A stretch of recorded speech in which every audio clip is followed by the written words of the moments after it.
నిజదేవుని పరిచయం. ఈయన ఒక్కడే ఆరాధనకు అర్హుడు. పార్ట్ 3.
ప్రభు మార్గము సిద్ధపరచుడి, ఆయన త్రోవలు సరళము చేయుడని అరణ్యములో కేకవేయు ఒక నిశ్శబ్దము.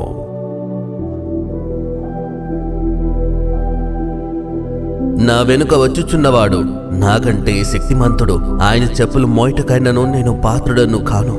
ఈ దినముల అంతమందు తండ్రి అయిన దేవుడు మరొకసారి ఆయన గూర్చి, ఆయన సంకల్పం గూర్చి సర్వమానవాళికి తెలియజేయుటకు తన ప్రియకుమారుడైన యేసుక్రీస్తును ఈ భూమి మీదికి పంపించి ఆయన ద్వారా సర్వమానవాళికి దేవుని చిత్తాన్ని తెలియజేసెను.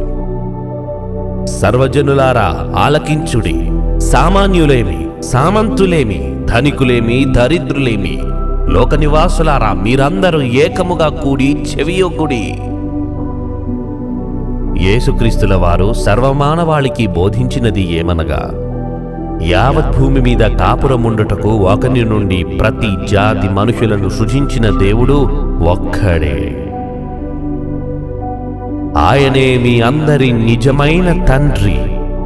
మీరందరూ ఆయన పిల్లలు. ఆయన పరలోకంలో ఉన్నాడు. మీరందరూ పరలోకమందున్న మీ తండ్రి అయిన దేవునికి ఇష్టమైన కుమారులై ఉండునట్లు మీ సహోదరులపై కోపపడవద్దు. మీ సహోదరులను చూచి వ్యర్థుడా అని అనవద్దు. మీ సహోదరులను చూచి ద్రోహి అని చెప్పవద్దు.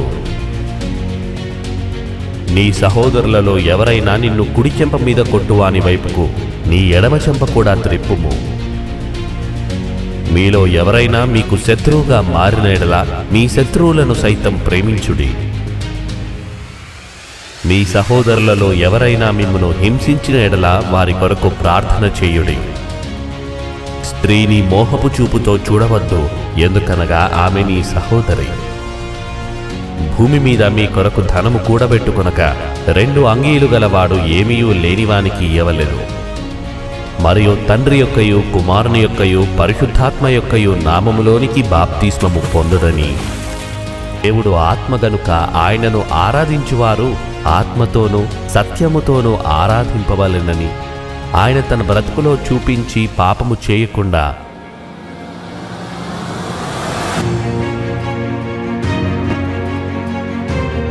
దైవత్వం మరచిన మనుషులకు దేవుని తత్వాన్ని చూపించి ఆత్మ విషయమై దీనుడై పరలోకంలో ఉన్న దేవుని బయలుపరచి ఈ భూమిపై వీరందరూ ఇలాగే బ్రతికి మరణిస్తే శాశ్వతమైన మరో బ్రతుకుందని ఆయన మరణించి 3వ దినమున మృత్యుంజయుడై తిరిగి లేచి తండ్రి అయిన దేవుని యొద్దకు వెళ్ళిపోతూ మీరు కూడా నాలా బ్రతికి తండ్రి అయిన దేవుని యొద్దకు తిరిగి రండి అని పరలోకానికి మార్గదర్శిగా యేసుక్రీస్తు మాదిరిగా మార్గాన్ని చూపించాడు.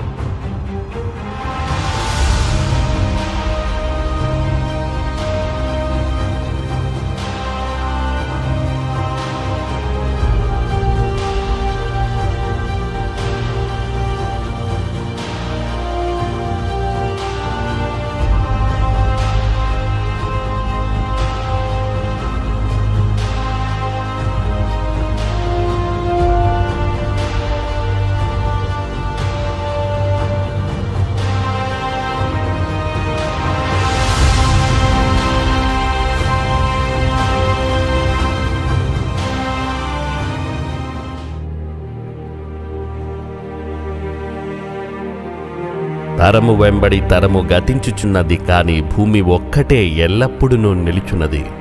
సూర్యుడు ఉదయించుచున్నాడు, సూర్యుడు అస్తమించుచున్నాడు. తాను ఉదయించు స్థలమునకు మరలా చేరుటకు త్వరపడుచున్నాడు. పరలోకమందున్న దేవుడు తన దూతలయందు నమ్మిక ఉంచక ఆయన ఆకాశము నుండి నరులను పరిశీలించుచు ఆయన కనుదృష్టి నరుల మార్గముల మీద ఉంచి ఉన్నాడు. ఆయన యథార్థత వైపును న్యాయము వైపును ఆయన కనుదృష్టి ఉంచి పరిశీలించుచున్నాడు. నరులు కూర్చుండుట, లేచుట, నడుచుట, పండుకొనుట ఆయన ఆకాశము నుండి కనిపెట్టుచు చూచుచున్నాడు.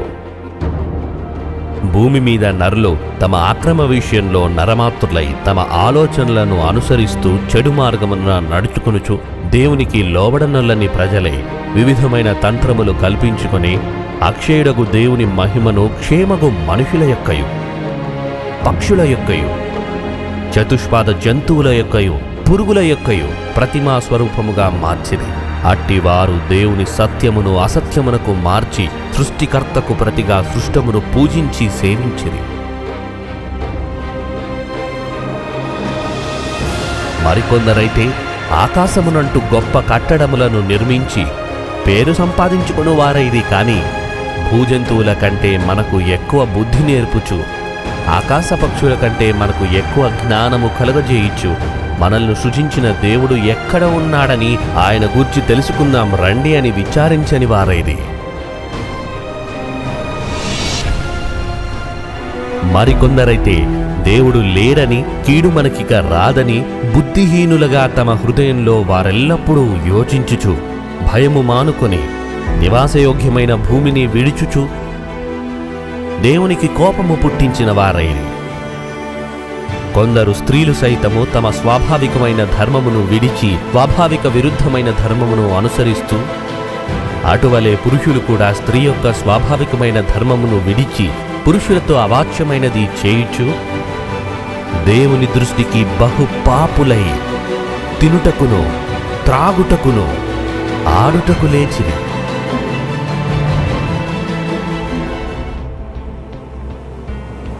నరుల చెడుతనము భూమి మీద గొప్పదనియు, బాల్యము నుండి వారి హృదయం యొక్క తలంపులలోని ఊహ అంతయు ఎల్లప్పుడూ కేవలం చెడ్డవారైది. దేవుని న్యాయ విధులను ఎరుగక తమ హృదయం మూర్ఖత్వము చొప్పున జరిగించుటకై దేవుడు ఇచ్చిన దేశాల కంటే మరి ఎక్కువగా భూమిని విభజించువారు కొందరైతే, మరికొందరు భూభాగమును ఆక్రమించుకొనవలనని యుద్ధాల పేరట రక్తపాతం జరిగిస్తూ దేవుని నమ్మిన వారిని హింసిస్తూ దేవుడు వ్రాయించి ఇచ్చిన దైవగ్రంథమైన బైబిల్ను కాల్చి దేవుని దృష్టికి అనీతిమంతులుగా కనబడితే దేవుడు సహించడు.